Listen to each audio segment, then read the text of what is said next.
Now, as you all know, Kinsley and team are distributing high quality early learning materials along the journey so that they can play with their children while they await for their ECD centres to reopen. Greetings to the Do More team. We spot on target. The Do More distribution, the nutritional porridge, just great work done and made possible by you guys. So, all good, and thanks again.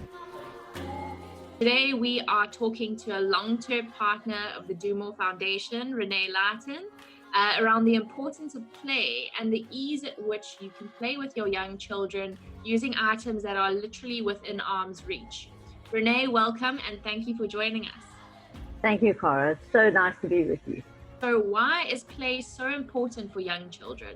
The research has shown that brain development happens from conception, 80% of it happens from conception to age 5. So clearly, as the parent, as the caregiver, it's wise that we don't wait for our children to go to school before we think that that's where the education begins.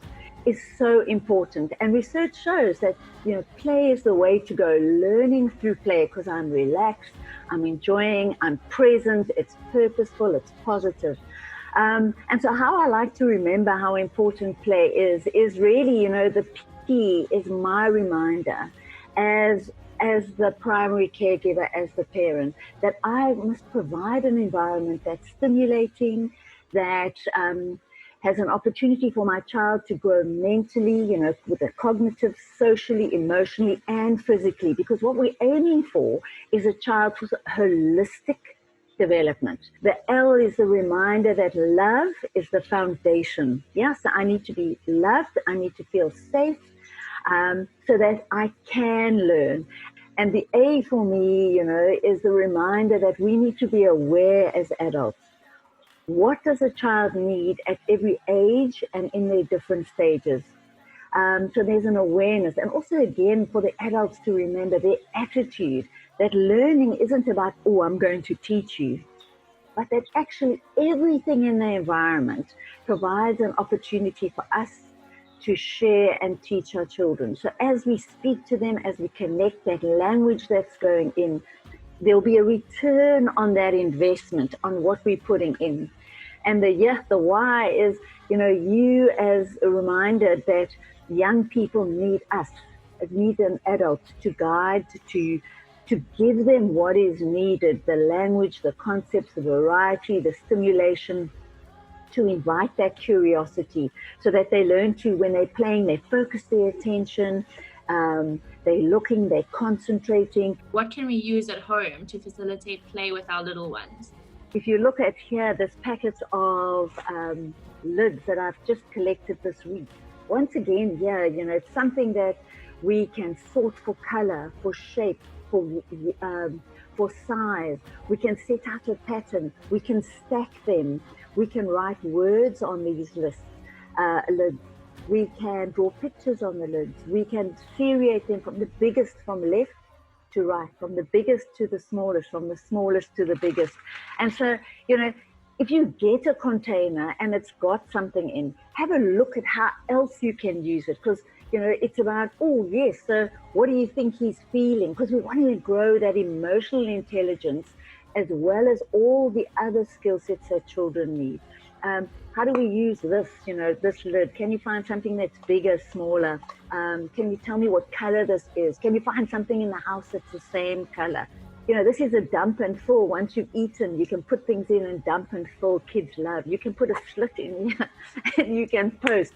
There are just so many ways that you can use what you have. What it needs is for us as the adults to say, how do I get curious? How do I look at what I have? And how do I use what I have in a different way? Because when we do it, we can invite it in our children. And I think that's what's most exciting. It's the ability actually to grow and learn as the adults before we actually even invite that in our children. How does this actually develop our young children? What benefits of play is there for young children? What's happening is we're wiring the brain, the repetition of, practicing, stacking, for instance, lids, and the mathematical concepts. Oh, this one is the biggest at the bottom, and then the next one, and the next one, and we built a tower. So those concepts around maths and science and language are all being built, but in a playful way. And when you have an adult that's guiding from the side with the language that's providing that stimulating environment, it's building those neural pathways that we need so that we can navigate life later and right now. Yes. Renee, is there any last message that you have for our viewers? So I think the call to action is really for us to know that we can all do more. So how do we do more with what we have? And I think that's the benefit, the blessing that we found now during this time, this pandemic, is that how do we all do more with what we have? And knowing that, creativity is contagious. That's it from our side. If you have any thoughts, questions, or comments, please pop them in the comment section below and we'll be sure to respond. Also, don't forget to keep on following the Mzansi Edge journey around the outline of our beautiful country.